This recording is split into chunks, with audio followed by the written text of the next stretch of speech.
जो है वो दिलों को अपने बयान से मुस्तफ़ीज़ फरमाएं। अस्सलामु अलैकुम वरहमतुल्लाहि वबरकातुहू। मुफ्ती साहब का नाम मुफ्ती शकील अहमद सक़ाफ़ी साहब है। माशाअल्लाह अल्लाह रब्बुल इज़्ज़त के फज़ल करम से बहुत अच्छे आलिम दीन है और नौजवान आलिम दीन है। बहुत अच्छी तरीके से जम्मू में उनको लोग जानते हैं, आगे पीछे भी इनकी बहुत अच्छी जानकारी है। इसलिए मैंने सोचा आपको नाम किसी को मालूम न होते में ये जो सुन्नत भी है तारुफ़ करवाना सुन्नत भी है, तो इसी सुन्नत के मुताबिक मैंने आपसे तारुफ़ करवाया। मुफ्ती शकील अहमद सक़ाफ़ी साहब ये भटंडी में जामा मस्जिद हनफिया जामा मस्जिद के इमाम और ख़तीब भी है और दारुल अफ्ता जो दारुल उलूम हुसैनिया निज़ामिया भटंडी नाला में चलता है वहाँ पर जो है उसके सदर मुदर्रिस भी है और दारुल अफ्ता जो है उसके सदर भी है।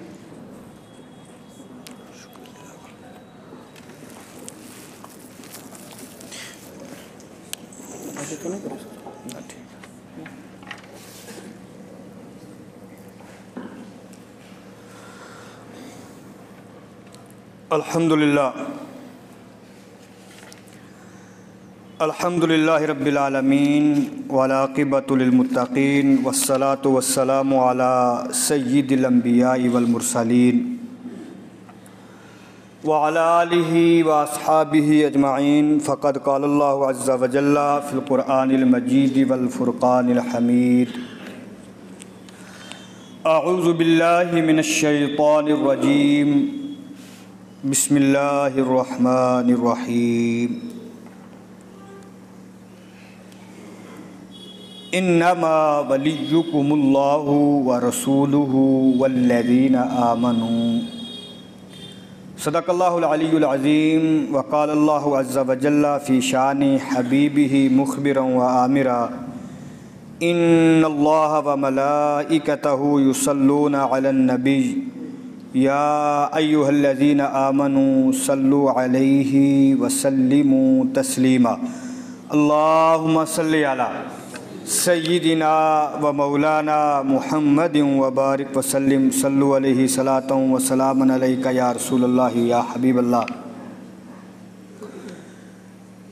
एक मरतबा और दुरूद पाक पढ़ लें और इस अंदाज से पढ़ें कि पूरी मस्जिद अल्लाह के फ़ज़ल से और आपके पढ़े हुए दुरूद पाक से झूम उठे। पढ़े सल्लल्लाहु अलैका या रसूल अल्लाह व सल्लम अलैका या हबीब अल्लाह। सल्लल्लाहु अलैका या रसूल अल्लाह व सल्लम अलैका या हबीब। अज़ीज़ान मिल्लत इस्लामिया,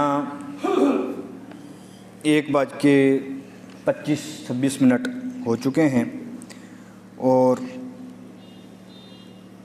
कोशिश ये रहेगी कि ये जो बकिया 30 से 35 मिनट हैं इनके अंदर में आप हज़रात के सामने कुरान और हदीस की रोशनी में फ़लसफ़ाए विलायत बयान कर दूँ, क्योंकि हज़रत ख्वाजा गरीब नवाज़ रहमतुल्लाहि ताला अलैहि को हम इस निस्बत से जानते हैं, मानते हैं और उनसे अक़ीदत रखते हैं कि वो वली हैं। इस हवाले से मैंने कोशिश किया कि मैं इख्तिसार से चंद बातें करूं। अल्लाह पाक मुझ गुनहगार की इस काविश को अपनी बारगाह में कबूल फरमाए। मैं एक छोटा सा तलब इल्म हूँ और बहुत मशकूर हूँ इमाम ख़तीब मस्जिद हाज़ा हाफिज़ शबीर साहब का और मस्जिद हाज़ा के सदर आले रसूल हैं ये। और बड़े फ़ख्र की बात है कि मेंबर पे मैं नाम भी ले रहा हूँ सैयद तारिक साहब का, कि जिन्होंने मुझे आप हज़रात के रूबरू होने का मौका मैसर किया। अल्लाह पाक हम सब का बेड़ा पार फरमाए। मैं एक बात और अर्ज़ कर दूं कि मैं कोई बहुत अच्छा ख़तीब नहीं हूं। अगर ये भी कहूं कि लफ्ज़ ख़तीब का भी मैं अहल नहीं हूं तो ये बेजा नहीं बल्कि बजा होगा। मेरी ज़िंदगी पढ़ने पढ़ाने में कटी है, तो मैं कोशिश करता हूँ कि जो अहबाब जुमे के दिन भी मेरे सामने हों उनको मैं कोई चीज़ इस अंदाज से बयान करूँ कि जिस तरह एक मुदर्रिस क्लास में बयान करता है। लिहाजा आप मुझसे किसी खिताब की तवक्को ना रखें। जब मैं ख़तीब हुई नहीं हूँ तो अच्छा खिताब कैसे कर सकता हूँ। अब मुझे जितनी देर ये 30-35 मिनट का वक्फ़ा है, हमारे ये पटवारी साहब भी तशरीफ़ फरमा हैं, अब्बास साहब बड़े बाशऊर और बासमझ आदमी हैं माशाल्लाह और बड़ा ज़ौक़ रखने वाले हैं। जितनी देर भी आप मुझे सुने एज़ ए ख़तीब नहीं, as a teacher, as a मुदर्रिस सुनेंगे तो इंशाअल्लाह उम्मीद कामिल है कि मेरा ये जो सौदा है ये मैं बेच के चला जाऊँगा। अब आप कहेंगे मुफ्ती साहब आप भी सौदा करते हैं, ये सौदा है। बस फ़र्क इतना है कि कुछ लोग इस सौदे की कीमत दुनिया में ले लेते हैं और इस सामान को बड़े कम इवज़ में बेच देते हैं। मेरी बात समझ आई कि नहीं? यश्तरून बिआयातिल्लाहि समनन कलीला, बहुत कम दिरहमों से बेचते हैं। मैं अपने सामान की कीमत बड़ी हाई रखता हूँ। मेरी ये उम्मीद होती है कि मेरा एक भाई अगर दीन सीन सुन के समझ के बाहर निकल जाएगा, मेरी आखिरत का सामान बन जाएगा। मेरी बात समझ आई कि नहीं आई? मेरी ये कोशिश है कि जो मैं आपसे 2-3 बातें आप तक पहुंचा के जो मैं आपसे हासिल करूं सवाब, वो मेरे आखिरत के अकाउंट में इकट्ठा हो जाए। पता नहीं कब मौत आकर दस्तक दिए हज़रत इज़राइल आए लेके चले जाएं, उस आखिरत वाले अकाउंट में कुछ ना कुछ बकाया मौजूद हो। जिस तरह एक इंसान हज के लिए जाता है ना, तो वो पूरी उम्र अपनी जमा पूंजी इकट्ठा करता है। मकान बनाना चाहता है, वो मजदूरी करके पैसा इकट्ठा करता है। हम आलिम लोग हैं, हम दीन की तबलीग इसलिए करते हैं कि आखिरत के लिए कोई सामान इकट्ठा हो जाए। मेरी बात समझ में आई कि नहीं आई? लिहाजा इसके लिए थोड़ी सी मेहनत की ज़रूरत है। दुआ करें कि अल्लाह पाक मुझे और आपको इसमें कामयाब करे। सुबह किस्मत जिस मुआशरे में हम जी रहे हैं, उस मुआशरे के अंदर बजाय इसको कि हम कुफार के सामने औलिया की शान बयान करें, हमें अपने इतने दुश्मन हो चुके हैं कि हम अपने लोगों को बयान करते रहते हैं कि ना ना, जिस रास्ते पे तुम जा रहे हो वो दीन दुरुस्त नहीं है। कुरान कुछ और कहता है, हदीस कुछ और कहती है, जो तुम कहते हो वो दीन तुम्हें कोई और दे गया है। जो दीन अल्लाह के हबीब दे के गए थे, जो वो बयान कर गए थे, तुम उससे हट गए हो। दुरूद पाक पढ़े और फिर मैं अपनी बात की शुरुआत करूँ। अल्लाहुम्मा सल्ली अला सय्यिदिना व मौलाना मुहम्मदिन व बारिक वसल्लिम सल्लल्लाहु अलैहि व सल्लम अलैका या रसूलल्लाह या हबीबल्लाह। सही मुस्लिम शरीफ की हदीस पाक है, हज़रत अबू हुरैरा रज़ी अल्लाह ताला अन्हु रावी हैं। फरमाते हैं कि रसूलुल्लाह सल्लल्लाहु अलैहि वसल्लम फरमाया कि बहुत ऐसे लोग हैं जो परेशान हाल दिखते हैं, कपड़े उनके मैले कुचेले होते हैं, गंदे कपड़े पहने होते हैं, दरवाज़ों से लोग उनको ढकेल देते हैं, मगर अल्लाह तबारक व ताला के नज़दीक जो उनकी शान होती है ना, जो अज़मत है, उनकी मर्तबा है, अगर वो मर्तबा ये है कि अगर वो किसी चीज़ के ऊपर अल्लाह की कसम खा लेते हैं, किसी चीज़ की वो अल्लाह पाक से जिद कर लेते हैं, अल्लाह पाक उनकी कसम को और उनकी जिद को पूरा फरमा देता है। तवज्जो के साथ अब मैं आपको कुरान की तरफ ले चलूँ और जल्दी से मैं अपनी बात को समेटूँ।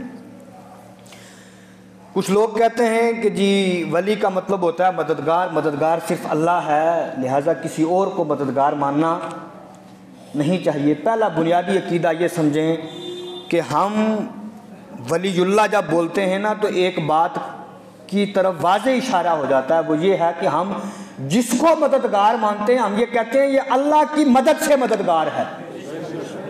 ये कैसा मददगार है? अल्लाह की मदद से मददगार है। तभी माना क्या हुआ? वलीयुल्लाह का मतलब ही क्या है? जो अल्लाह की मदद से क्या हो? मददगार हो।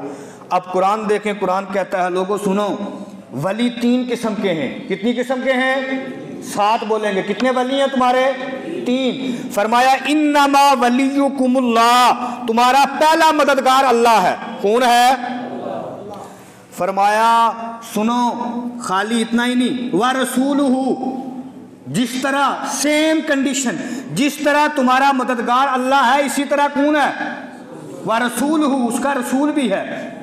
फर्क ये है वो जो अल्लाह है वो उसकी अपनी अता से रसूल को क्या करता है, मददगार बनाता है। लेकिन तुम्हारे लिए जिस तरह अल्लाह मददगार है इस तरह कौन है, रसूल भी है। फरमाया इन्नमा वलियुकुमुल्लाहु व रसूलुहु। फरमाया बात यहाँ तक ख़त्म नहीं होती है, अगर बात यहाँ ही ख़त्म हो जाए तो फिर 11वीं वाले पीर शेख सैयद अब्दुल कादिर जिलानी कहाँ जाएंगे, वाली हिंद सुल्तानुल हिंद हजरत ख्वाजा गरीब नवाज कहाँ जाएंगे। फरमाया ना ना, वली तुम्हारे 3 हैं। फरमाया इन्नमा वलियुकुमुल्लाह, तुम्हारा पहला मददगार कौन है, अल्लाह है। दूसरा कौन है, व रसूलुहु, उसका रसूल। फरमाया तीसरा वल्लज़ीना आमनू, फरमाया जो उसके ऊपर ईमान ले आए, जो उसके ऊपर। अब आप कहेंगे हम सारे ईमान वाले हैं, सारे मुत्तकी हैं, हम में और गरीब नवाज में फ़र्क क्या है। आओ मैं आपको ईमान की मुख्तसर डेफिनेशन बता दूं, और ये मौजू से बाहर है, जल्दी बात समझाने के लिए अर्ज कर दूं। ईमान एक वो है जिसको हम समझते हैं, वो क्या है।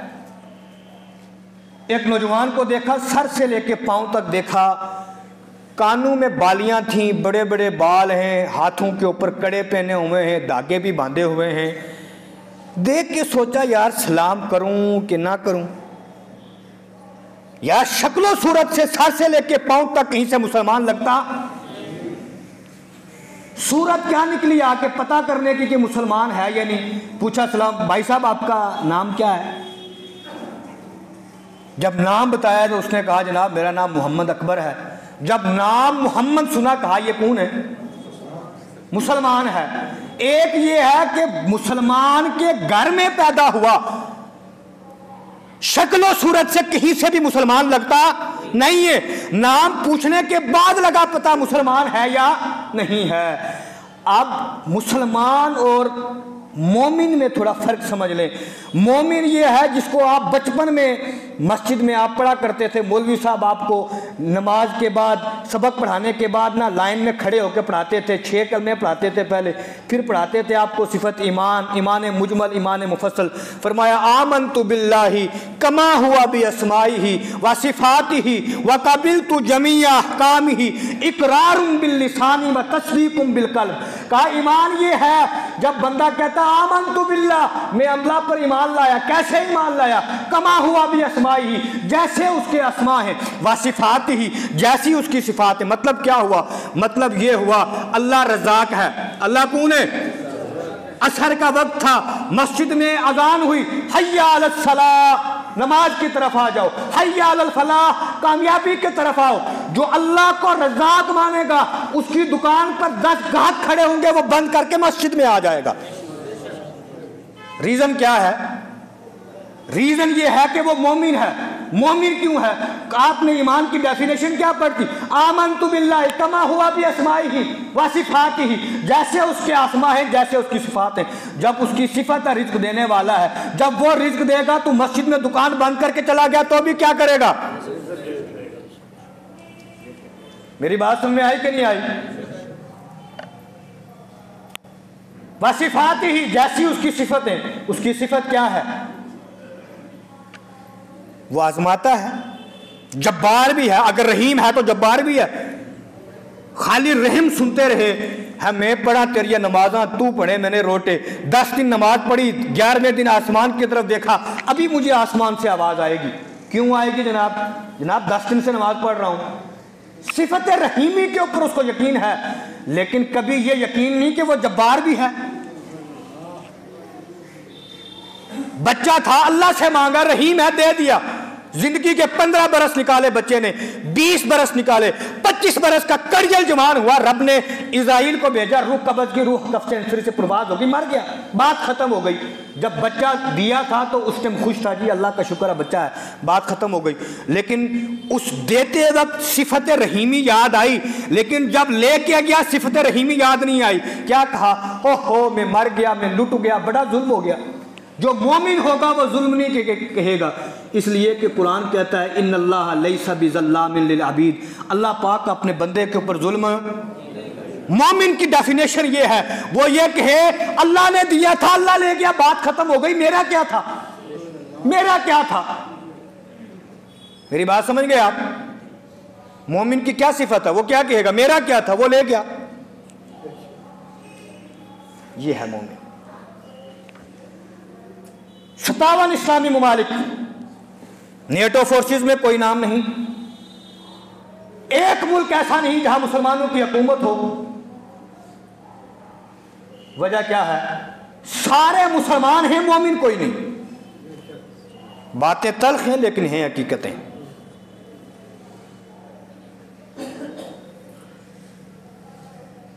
जम्मू कश्मीर के अंदर पीडीपी के कारकुन, मैं किसी सियासी जमात का नहीं, मैं सबको एक साथ पे खड़ा करके बात करूं, पीडीपी हो, एनसी हो, कांग्रेस हो, कोई भी हुकूमत हो, जितने बड़े कारकुन रहे, ज्यादा कौन रहे? मुसलमान रहे कि नहीं रहे? किसी का नाम नहीं लूंगा, परेशान मत हो, आप किसी भी पार्टी से हो, कोई प्रॉब्लम, आप मुतमईन बैठे। जब मुसलमान रहे तो बताओ चोरियां क्यों हुई, घोटाले क्यों हुए, गरीब क्यों लुटा, हमारी पहचान क्यों खत्म हुई?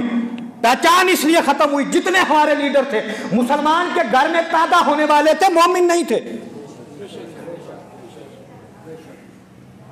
अब डेफिनेशन देखो, आमन्तु बिल्लाहि कमा हुआ भी अस्माइही व सिफातिही व क़बिलतु जमी अहकामिही, मैंने उसके सारे अहकामात को मान लिया। अगर सारे अहकामात को मान लिया फिर तू झूठ कैसे बोलता है? सारे अहकामात को मान लिया, तेरी बच्ची नंगी बाजारों में क्यों घूमती है? सारे अहकामात को मान लिया, बता फिर तेरा बच्चा शराब क्यों पीता है? तू झूठा है। वह कबिल तू जमी अहकाम ही, तू कहता है मैंने सारे अहकामात को माना, तूने अल्लाह के एक हुक्म को नहीं माना। इकरार बिल लिसान, हाँ ये ठीक है, मैंने जुबान से इकरार कर लिया, ठीक है, जुबान से इकरार है। वह तस्दीकुम बिल कल्ब, यहां आके फिर झूठ बोलते हो क्यों? जिस दिन दिल से तस्दीक कर लोगे उस दिन फिर पता क्या होगा? उस दिन ये होगा जिस तरह दौरे उम्र फारूक आजम ने मदीने की गलियों में रेशम पड़ा था, कोई उठाने वाला मौजूद? किसरा के दरबारों से लाई हुई कालीनें जिनको लोग देखने के लिए तरसते थे, फरमाया ये मस्जिद नबवी के अंदर बिछाने के काबिल नहीं, इनको मदीने के अंदर आने वालों के पांव के बीच में डाल दो ताकि ये गर्द की आलूद संभाल सकें, ये इस काबिल नहीं कि मस्जिद नबवी के अंदर बिछाई जा सके। जिस दिन मोमिन इकरार बिल लिसान व तस्दीकुम बिल कल्ब का मजमुआ बन जाएगा, क्या बन जाएगा? फिर क्या होगा? बाजारों से झूठ खत्म हो जाएगा, बेहयाई खत्म हो जाएगी, बेरारवी खत्म हो जाएगी, झूठ खत्म हो जाएगा, गीबत खत्म हो जाएगी, माँ बाप की नाफरमानियां खत्म हो जाएंगी। अब इस डेफिनेशन को ज़हन में रखते हुए इसको अपना आईना समझे, इस आईने की रूह में समझे कौन कौन मोमिन है। आओ थोड़ा हुजूर की एक हदीस और सुन लो, टाइम कम है, मेरा मौजू कहीं और ना निकल जाए, लेकिन मजबूरी समझता हूँ। हुजूर बैठे थे ना, मेरे हुजूर ने फरमाया ला वल्लाहि ला युमिनु, अल्लाह की कसम वो शख्स मोमिन नहीं हो सकता। हुजूर ने एक मरतबा फरमाया, सहाबा अलर्ट हो गए, तवज्जो हुजूर की तरफ हुई, मेरे हुजूर ने बात दोहराई, फरमाया वल्लाहि ला युमिनु, अल्लाह की कसम वो शख्स मोमिन नहीं हो सकता। सहाबा फिर अलर्ट हो गए, तीसरी मरतबा सेम बात हुजूर ने दोहराई, फरमाया वल्लाहि ला युमिनु, अल्लाह की कसम वो शख्स मोमिन नहीं हो सकता। सहाबा ने अर्ज किया मन या रसूल अल्लाह, हुजूर किस बदकिस्मत का आप फरमाते हैं वो मोमिन नहीं हो सकता? फरमाया अल्लज़ी ला यअमनु जारुहु बवाइकहु, फरमाया जिसका पड़ोसी उसके शर से महफूज ना हो वो मोमिन नहीं हो सकता।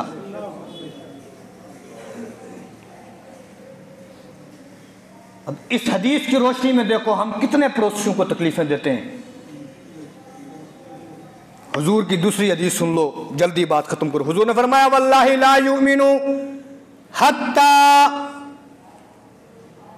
यकून हवाहु तबअन लिमा जीतु बिह, फरमाया अल्लाह की कसम उस वक्त तक कोई इंसान मोमिन नहीं हो सकता जब तक कि उसकी ख्वाहिश नफसानी उस शरीयत के ताबे ना हो जाए जो शरीयत में मोहम्मद लेके आया सल्लल्लाहु अलैहि वसल्लम। अब इस हदीस को, इन दो हदीसों को और ईमान की तारीफ को सामने रख कर देखो हम में से कितने मोमिन बचते हैं। मेरी बात समझ गए आप? दुरूद पाक पढ़े, अल्लाहुम्मा सल्ली अला सय्यिदिना मुहम्मद व बारिक वसल्लिम सल्लल्लाहु अलैहि वसल्लम। अब थोड़ा फिर वापस पलट कर विलायत की तरफ है। हुजूर अल्लाह का मुकद्दस कलाम इरशाद फरमाया व मन यतवल्लल्लाह व रसूलहु वल्लज़ीना आमनु फ़इन्न हिज़्बल्लाह हुमुल गालिबून। फरमाया जो अल्लाह को वली मान ले, किसको वली मान ले? किसको? अल्लाह को। एक नंबर। फरमाया जो खाली अल्लाह को वली मान ले वो मोमिन नहीं है, वो हिजबुल्लाह। फरमाया पहली बात यह है जो अल्लाह को वली मान ले। फरमाया नंबर 2 व रसूलहु, उसके रसूल को भी वली माने। फरमाया तीसरा वल्लज़ीना आमनु, जो लोग ईमान लाए उसको भी वली मान ले।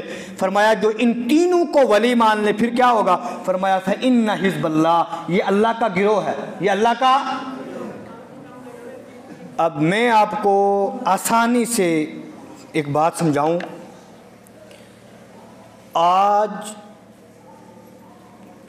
बातिल फिरकों के इस उमड़ते हुए सैलाब के अंदर अगर आपने पहचान करनी हो कि मोमिन कौन है, आप इस आयत से समझ लें। कुरान, बेटा आवाज़ न लगाएं, इनको पता है मस्जिद के लिए। कुरान ने 3 चीज़ें बयान की। जितने बातिल फिरके हैं वो अल्लाह को तो वली मानते हैं, आगे वाले दोनों को मानते हैं। अल्लाह के फजल से अहले सुन्नत वो वाहिद जमात है जो इन तीनों को वली मानती है। क्या करती है?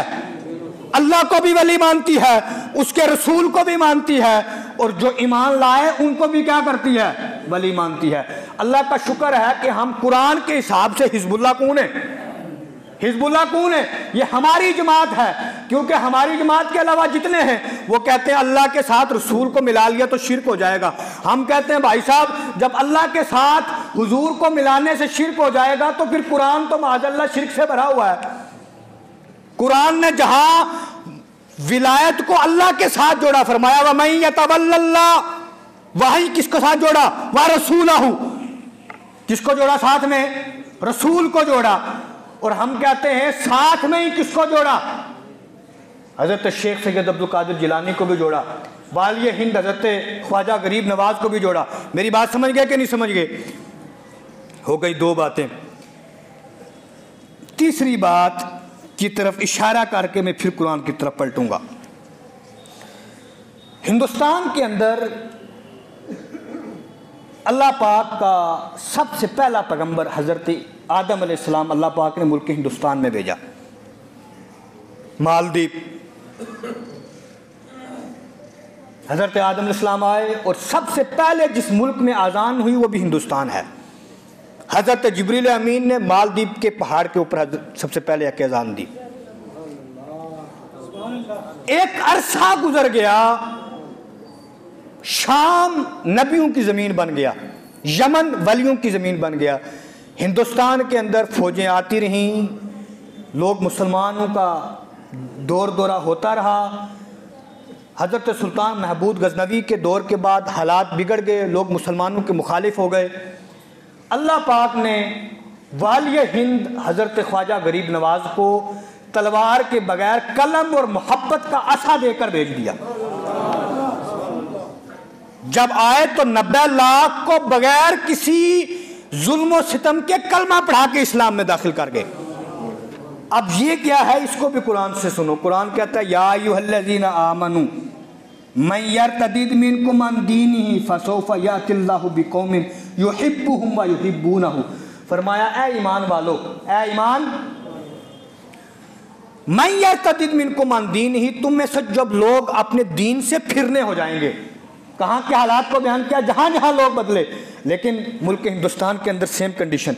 फरमाया जब आप इस दीन से फिरने हो जाएंगे फसौफा यातिल्लाहु बिकौमिन, तो अनकरीब अल्लाह पाक ऐसी कौम को लाएगा। किस कौम को? युहिब्बुहुम, व युहिब्बूनहु, जिस कौम से अल्लाह पाक मोहब्बत करता होगा और वो कौम अल्लाह पाक से मोहब्बत करती होगी। जब मुल्क के हिंदुस्तान के अंदर लोग अपने दीन से फिरने हो गए, अल्लाह पाक ने एक कौम को पैदा किया, उस कौम के सरबराह वाली हिंद हज़रत ख्वाजा गरीब नवाज को भेजा। जब उसको भेजा तो उससे एक कौम तैयार हो गई। वो कौम ख्वाजा कुतुबुद्दीन बख्तियार काकी की शक्ल में दिल्ली में आ गई। वो कौम ख्वाजा निजामुद्दीन की शक्ल में कहाँ आ गई?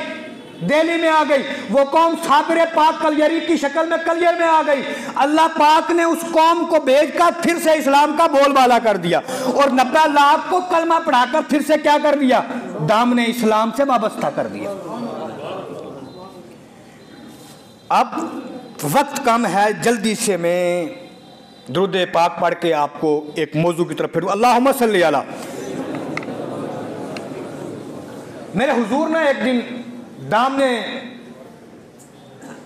रहमत जोश में था, मेरे हुजूर ने दुआ फरमाया, अल्लाहुम्मा बारिक लना फी यमनिना व फी शामिना, अल्लाह हमारे शाम में और यमन में बरकतें अता फरमा। हुजूर ने दुआ फरमाई, एक शख्स खड़ा हो गया, हुजूर वफी नजदीना, हुजूर साकित रहे, खामोश रहे। उस बंदे ने फिर वही आवाज़ लगाई, मैं नजद में रहा हूँ, नजद के अंदर मेरे 2 साल कटे हैं, मैंने नजद के हालात देखे हैं, जहाँ 750 हुफाज की कब्रें थी ना, उनके ऊपर बुलडोजर फेर दिया कि नामो निशान नजर नहीं आता है। 20 फुट ऊपर ऊंची जो है वो दीवार बना दी है कि कोई इनकी ज़ियारत भी ना कर ले। और जो मुसलमा कज़ाब का खंडर था वो आज तक खड़ा है। ये मैं अपनी आंखों से देख के आया हूँ, मैं वहाँ ट्रांसलेटर रहा हूँ, 2-3 साल रह के आया हूँ। हज़रत खालिद बिन वलीद के भाई का जहाँ मज़ार है वहाँ कचरा फेंका जाता है कि यहाँ लोग आकर दुआ क्यों करते हैं। मेरे हुजूर ने जब दुआ की ना, दूसरी मरतबा फिर वो नजद वाला खड़ा हो गया, कहा वह फी नजदीना, हमारे नजद के लिए। और एक बात और बताऊं, जिस जगह मुसलमा कज़ाब पैदा हुआ उसी सेक्टर में विदिन 3 किलोमीटर अब्दुल वहाब नजदी की पैदाइश है। जगराफियाती एतबार से मैं वहां गया हूं, मैं देख के आया हूं। और टाइम कम है, मेरा मौजू नहीं। तीसरी बात और बता दूं, गैर लोग बड़े बड़े आर्मी के कर्नल आते हैं ना, वो बड़ी बड़ी शीटें लेके आते हैं, आके ड्राइंगें बनाते हैं। वो ड्राइंगें बना के गौर करते हैं, कहते हैं खालिद बिन वलीद बहुत बड़ा जर्नैल था और 2 लश्कर जो है हज़रत सिद्दीक़ अकबर के भेजे हुए शिकस्त खा गए थे। तीसरी मरतबा खालिद बिन वलीद किसी और महाज पे गए हुए थे, उनको वापस बुलाकर कहाँ भेजा था? जंग यमामा के लिए, नजद में। कहा खालिद बिन वलीद ने ये जगह चूज की जहां के लश्कर का पड़ाव डाला, इस जगह के अंदर क्या खासियत थी, क्यों यहाँ पड़ाव किया? वो बड़े बड़े कुफार, यहूदी, ईसाई लश्कर, बड़े बड़े जर्नेल के वो कैप्टन, बड़े बड़े सीओ रैंक के लोग आते हैं, आके ड्राइंगें बना के गौर करते हैं। और मुसलमानों ने पता क्या किया? मुसलमानों ने कहा ना ना ना ना, ये लोग कुछ और थे, इनकी कब्रों के ऊपर बुलडोजर फेर दो। ये मेरा मौजू नहीं है, समझ में कुछ नहीं आता कि छेड़ूं दास्तां कैसे, हंसाऊं तो बगावत है, रुलाऊं तो बगावत है, दिल के फफूले जल उठे सीने के दाग से, इस घर को आग लग गई घर के चिराग से।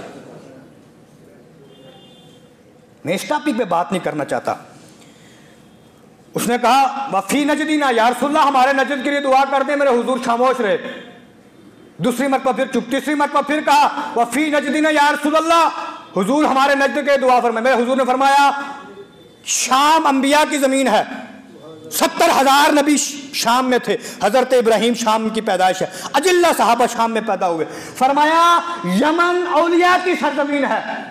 किसकी सरजमीन है? औलिया की है। और फरमाया जिसके लिए तुम दुआ मंगवाते हो वहां से वो फितना उठेगा जो नबियों को भी वली नहीं मानेगा और वलियों को भी वली नहीं मांगेगा। इसलिए मैं उसके लिए दुआ, इन्नमा वलियुकुमुल्लाहु व रसूलुहु वल्लज़ीना आमनू, इसलिए हुजूर ने अल्लाह से दुआ की, उनके लिए दुआ की जहां अंबिया की सरजमीन है, रसूलहु, और वल्लज़ीना आमनू, उस एरिया के लिए भी दुआ की जहां कौन रहते हैं? वली रहते हैं। मेरे हुजूर ना एक दिन बार बार हुजूर का मामूल होता था, यमन की तरफ फिरते मेरे हुजूर अपने ना कमीज़ मुबारक के बटन को खोलते और खोलने के बाद ऐसे हवाएं लगाते और फरमाते मुझे ना यमन से ठंडी हवाएं आती महसूस होती हैं। साहबा एक दिन अर्ज करने लगे या रसूलल्लाह, बिलाल हबशा से आ गया, सलमान फारस से आ गया, ये यमन तो पास में है, अगर कोई आपका आशिक है जो इतने पास में रहता है, आपसे इतनी मोहब्बत करता है, तो फिर आपसे मिलने क्यों नहीं आ गया? मेरे हुजूर ने ना आंखों में आंसू आए, मेरे हुजूर लगे फरमाने वहाँ मेरा एक आशिक रहता है, नाम उसका उवैस बिन आमिर है। और कहा सहाबा पूछते हो आता क्यों नहीं? कहा उसकी बूढ़ी माँ है, वो बूढ़ी माँ की खिदमत उसको आने नहीं देती। और बूढ़ी माँ से मुझे याद आया, दिल रोता है इन बातों को करते हुए। बस टाइम कम है, आप भी लेट आते हैं। मस्जिदों में एक माहौल बना है, 2 बजे का घड़ी के ऊपर नज़र टिकी रहती है, मस्जिद में आते हुए 1:30 बजे से पहले आंख नहीं खुलती है। दीन का सिलसिला ख़त्म हो चुका। लोगों को एक दिन मस्जिद में आने की फुर्सत मिलती है, वो भी बड़े वजन कर करके। एक बूढ़ी माँ एक दिन मेरे पास आई, मैं समझ गया तावीज़ के लिए आई होगी। मैं तावीज़ लिखता नहीं हूँ, लिखता इसलिए नहीं हूँ, मुझे पता है मैं गुनहगार हूँ, मेरे तावीज़ों ने कहाँ असर करना है। माँ आई, बोलने लगी मौलवी साहब कोई तावीज़ दे दो। मैंने कहा बूढ़ी माँ मैं तावीज़ नहीं देता हूँ, मेरे इतने अच्छे अमाल नहीं है, किसी अच्छे आमिल के पास चली जा। बोलने लगी मौलवी साहब तावीज़ नहीं दे सकते, मेरा दुखड़ा तो सुन सकते हो। मैंने कहा बताओ क्या कहती हो बूढ़ी माँ? कहने लगी मेरा बच्चा है, मैंने बड़ी खिदमत से, मेहनत से, मुशक्क़त से उसको पाला। कहा मैं कोर्ट कचहरी में जाया करती थी, किसी तहसीलदार ऑफिस में जाया करती थी, मेरी आंखों में आंसू आते थे। मैं सोचते थे या अल्लाह जिस कुर्सी पे ये अफसर साहब बैठे हैं, पटवारी साहब बैठे हैं, तहसीलदार साहब बैठे हैं, मैं अपने बच्चे को पढ़ाऊंगी, एक दिन आएगा मैं भी अपने बच्चों को इस कुर्सी पर देखूंगी। कहते हैं मैंने बड़ी मेहनत से, मुशक्क़त से बच्चों को पढ़ाया। मैंने कहा माँ फिर क्या हुआ? कहने लगी मेरा बच्चा पढ़ गया, अच्छा अफसर बन गया। मैंने कहा फिर क्या हुआ? कहा जम्मू के अंदर ही एक लड़की से लग गया, शादी कर ली। मैंने कहा फिर क्या हुआ? कहा आलीशान कोठी बना ली। मैंने कहा फिर क्या हुआ? कहा मैं गांव से आती हूं। कहा मौलवी साहब ये देखो मेरे हाथ फट चुके हैं, मैं अपने हाथों से दारू तोड़ती थी, दारू तोड़ती थी। कहा आज तक मेरे हाथों के अंदर सुराख बने। कहा मैंने कहा माँ फिर दुख क्या है? कहा हाथों के अंदर जो जख्म है वो तो भर गए, लेकिन बच्चे ने जो जख्म दिए वो नहीं भूलते। मैंने कहा माँ क्या हुआ? कहा मैं कभी कभी आती हूँ उस बच्चे के पास, एक दिन रहती हूँ आके, जैसे मेरा बच्चा शाम को आता है मुझे देखता है, रात को बीवी के कमरे में चला जाता है, बीवी बच्चे को मेरे को पढ़ा देती है। कहा सुबह इस बुढ़ी को दफा कर देना। मेरा बच्चा सुबह उठकर ऑफिस चला जाता है, बच्चे का ड्राइवर आता है मुझे लेके बस स्टैंड छोड़ आता है, फिर मैं गाँव चली जाती हूँ। मैंने कहा बूढ़ी माँ चाहती क्या है? मैं दुआ कर सकता हूँ। कहा मेरी एक आरजू है। कहा आरजू ये है मौलवी साहब कोई ऐसा तावीज़ बना दो, इस बार मुझे रहने का मौका मिल गया है। वो ऐसे मिला कि मेरा बीवी और मेरी बहू और मेरा बेटा बात कर रहे थे, बहू लगी कहने ये बुढ़ी फिर आ गई, 1 महीने अभी नहीं हुआ, अभी इसको वापस छोड़ के आ। कहते हैं मैंने सुना, मेरा बेटा लगा बोलने अपनी बीवी को तुझे क्या हुआ है? आई है, बच्चे को भी संभालेगी, किचन का काम भी करेगी, रह लेगी, तेरा क्या जाता है? जहां तुम 2 खाते हो ये भी खाती रहेगी। कहती है बेटा मुझे ये सौदा भी कबूल था। मैंने कहा माँ फिर दिल क्यों दुखा?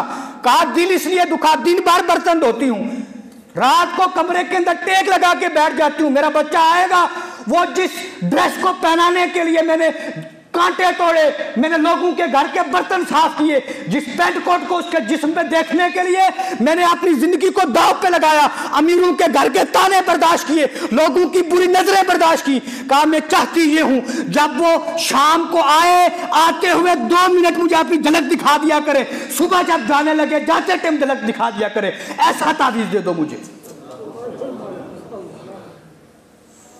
दिल जल के राख हो गया। बर के हिना से लिखता हूं दर्द दिल की बात, शायद कि रफ्ता रफ्ता लगे दिल रुबा के हाथ। माँ बाप बच्चे को सारा कुछ बनाता है, डॉक्टर भी बनाता है, इंजीनियर भी बनाता है, लेकिन इंसान नहीं बनाता है। दोस्त की एक कॉल आ जाती है, बच्चा टाइम देने के लिए चला जाता है, माँ कहती रहती है बच्चा वो डॉक्टर ने टाइम दिया था 5 बजे का, जरा जल्दी आना, डॉक्टर के पास चेक करवा लेना। बेटा कहता है ना माँ, उधर से दोस्त की अगर इतनी कॉल आ जाए ना, आज यार आज लॉन्ग ड्राइविंग का मूड है, तो लॉन्ग ड्राइविंग करके आते हैं। तो भाई माँ की भी आरजू होती है, बाप की भी होती है, माँ बाप तड़पते रहते हैं, बच्चा खत्म हो गया, वो खत्म, बाप ने खुद खत्म किया। खत्म ऐसे किया कि बच्चा जब स्कूल जाने का टाइम हुआ स्कूल भेज दिया, वापस आया, खाना खिलाया, कहा बच्चा ट्यूशन भाग जा। ट्यूशन से वापस आया, कहा बच्चा होमवर्क कर। बच्चे को टाइम नहीं दिया, मोहब्बत खत्म हो गई, सिलसिले निजाम बिगड़ गए। खींचो इस कौम को वापस, पलट के आओ, जाओ जिस दुनिया को तुम मगरब कल्चर के अंदर, मैंने छोटी सी उम्र में इस दुनिया के धोखे फरेब बड़े दूर तक देखे, बाहर की कंट्रियों तक घूम के आया मैंने देखे। पूरे हिंदुस्तान के अंदर कोई जगह नहीं आपको मिलेगी जहां लोग जाके खुदकुशी करते हों और गवर्नमेंट की तरफ से लो हो, लेकिन यूके के अंदर, अमेरिका के अंदर जगह बनी हुई हैं जहां बूढ़े लोग जब थक जाते हैं ना जिंदगी से तंग आके, जब तक जवान होते हैं बारों के अंदर शराब पीते हैं, नशे करते हैं, ऐश इशरत करते हैं, जब जिस्म के आजाद जवान जवाब दे देते हैं, जगह बनी जाके खुदकुशी कर देते हैं। Please change your family system, come back to Islam. अभी वापसी के रास्ते हैं। इस नई जनरेशन को 5 साल और छोड़ा, वापसी के रास्ते मसदूद हो चुके होंगे।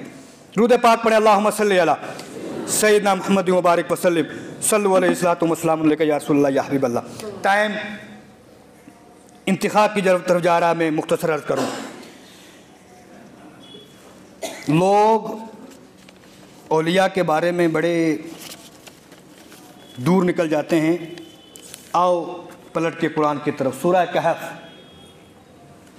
मैं यहाँ मिंबर के ऊपर हूँ, अभी तक आप मुझे मोहब्बत से सुन रहे हैं। वजह क्या है? कुरान बयान कर रहा हूँ, हदीस बयान कर रहा हूँ, यही बात है।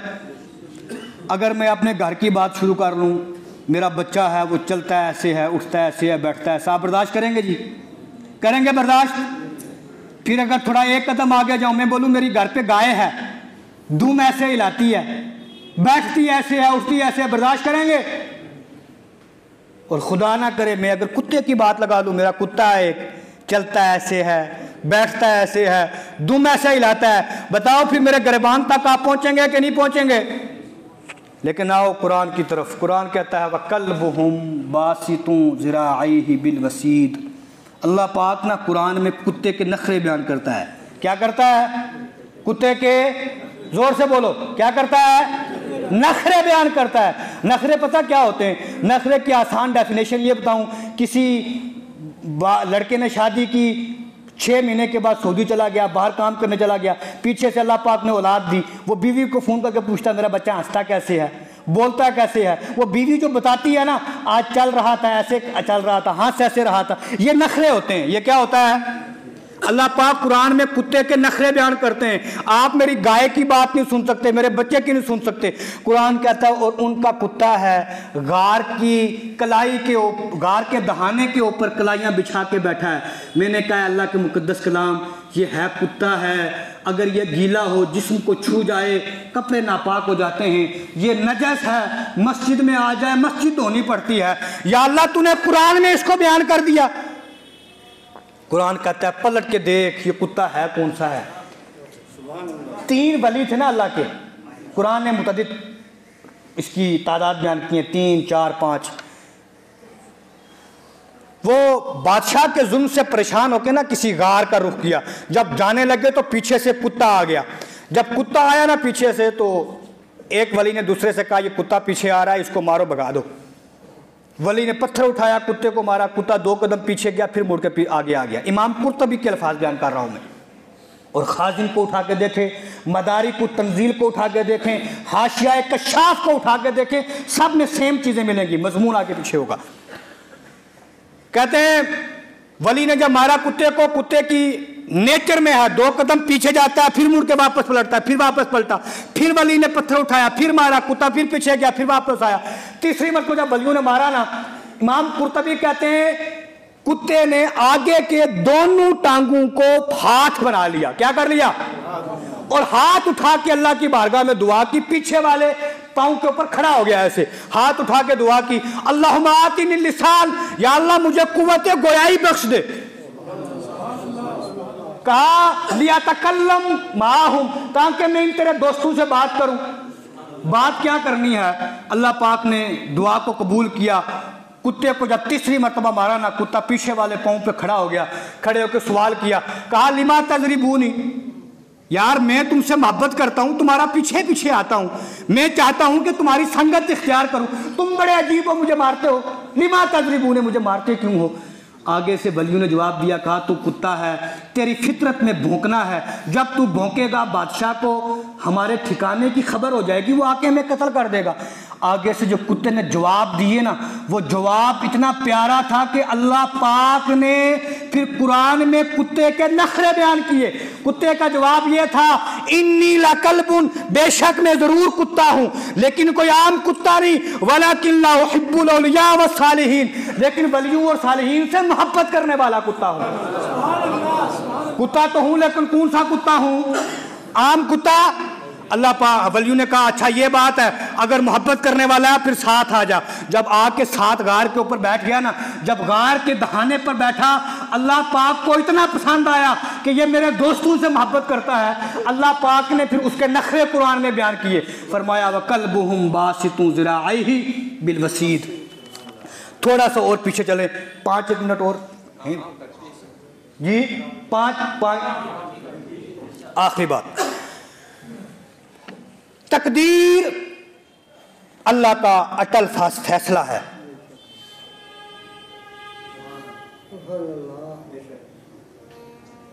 कुरान सूरह कैफ उठा के देखें आप, पहला सफ़ा पलटेंगे, कुरान कहता है व तरशमसा इज़ा तलअत तज़ावरु अन कहफ़िहिम ज़ातल यमीनी व इज़ा ग़रबत तक़रिदुहुम ज़ातश शिमाली व हुम फ़ी फ़ज्वतिन मिन्हु ज़ालिका मिन आयातिल्लाह मन यहदिल्लाह फ़हुवल मुहतद व मन युद्लिल फ़लन तजिद लहू वलिय्यन मुर्शिदा।